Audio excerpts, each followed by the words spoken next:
First conditional. First conditional қырғызша шарттуу ниет ыңгай. Шарттуу ниет ыңгай жөнүндө сөз кылмакпыз. First conditional. Real possibility дейт да. Real possibility. Бул мындай чындык, мүмкүнчүлүк да, чындык боло турган бир мындай мүмкүнчүлүк болушу мүмкүн. Бул шарттуу ниет ыңгай кыргыз тилиндегидей эле англис тилинде шарттуу ниет ыңгай жоромолдонгон, мүмкүн болуучу же каалаган кыймыл аракетти туюндуруш үчүн колдонулат. Кээде чындыкка карама каршы болгон кыймыл аракетти да көрсөтөт. Эми азыр биз мындайда бооруки жерди биринчи жагдай деп атабыз. Биринчи жагдайды мындай түшүндүргөнгө аракет кылалык. Биринчи жана эгерде деп шарттуу ниет ыңгайда эгерде Жан жаап калса, мен үйдө калат элем дейбиз го. Мына ушуну кантип түшүндүрөбүз? Биринчи if эгерде condition демек жагдай экен, ыңгай экен. Анан result бул результаты да, ошо жыйынтык кандай болот? Эми эмнени колдонот экенбиз? Present simple жөнөкөй учурчакты колдонот экенбиз. Мынакей жөнөкөй учурчакты, if'ти, анан жөнөкөй учурчак, анан will келер жактын жардамчы этиши will'ди, ага негизги этишти кошот экенбиз. Мына if it rains, I will stay at home. Демек карагыла, көңүл бөлгүлө. Эгерде жаан жаап калса, мен үйдө калам. Мына ойлонуп атат да. Эгерде жаан жаап калса, мен үйдө калам дейт бул жерде. If it rains,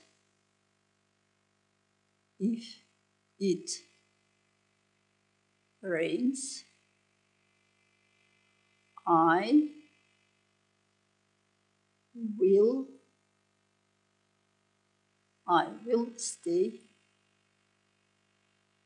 at home.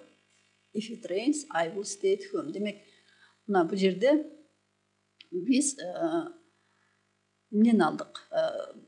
Жөнөкөй учурчак. Үчүнчү жак болгондон кийин эсим мүчөсү жалганды. If it rains, I will stay at home. Демек, жаан жаап калса, мен үйдө калам. Бул жерде дагы бир сүйлөмгө көңүл бөлүп койсок, if I train harder, I will win next race. If I train harder, I will win next race демек. Эгерде мен дагы катуураак тренировка жасасам, мен кийинки жарышта жеңип чыгам дейт. Демек, if train, past simple, анан результат кандай болот? Кийинки сүйлөмдөрдү дагы карасак, if I see Mary, I will tell her. Эгерде мен Мэрини көрүп калсам, мен ага айтып коем. Демек, мындай экен да, жана possibility деп атпайбызбы? Мүмкүн экен да. Эгер мен Мэрини көрүп калышым да мүмкүн экен, анан мен ага айтып коем да. Эгерде мен аны көрсөм, мен ага айтып коем. Демек, if I see Mary, I will tell her. If Айгүл is free tomorrow, she will invite her. Эгерде Айгүл эртең бош болсо, ал аны чакырат. If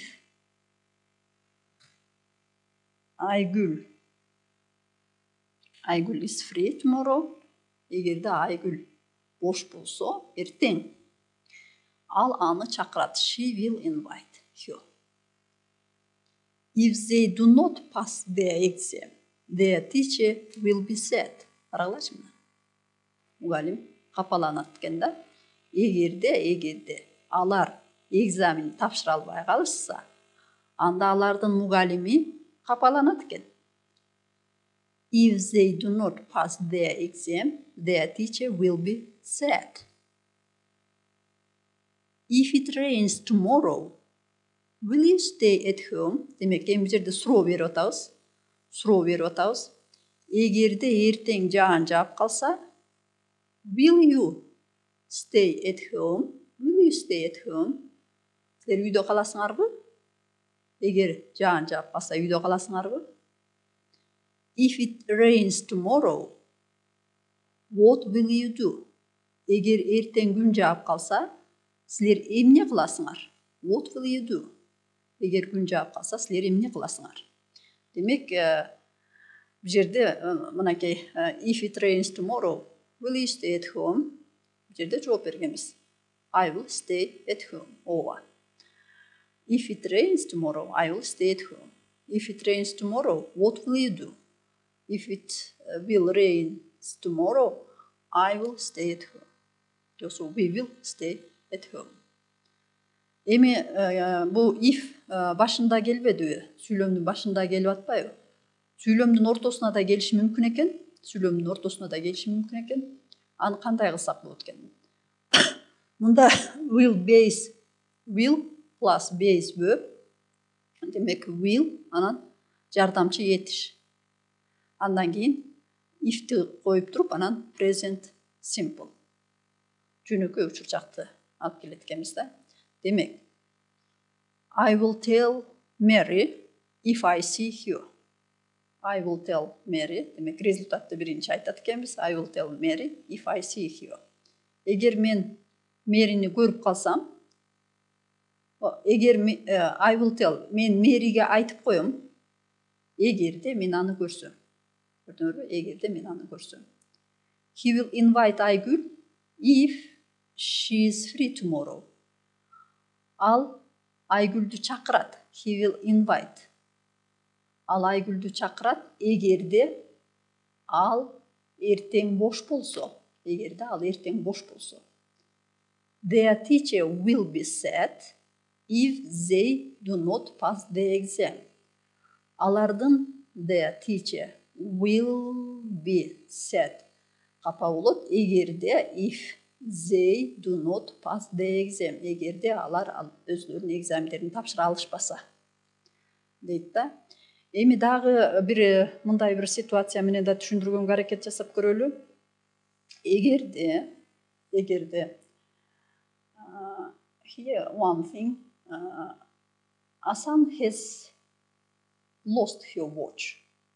She thinks it may be at Anne's house. Asan says, I think I left my watch at your house. Have you seen it? And Anne answered, no, but I'll have a look when I get home. If I find it, I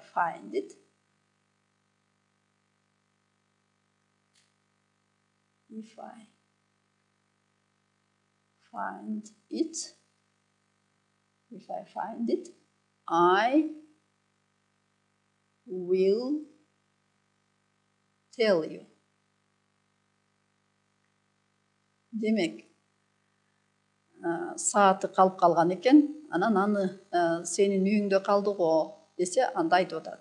Мен карап көрөйүн. Эгерде мен таап калсам, анда мен сага айтам.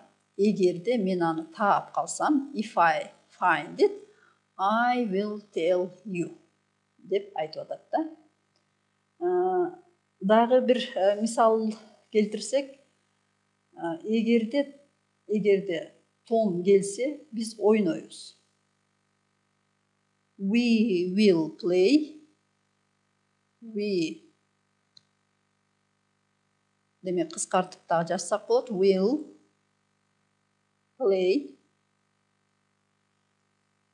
Will play if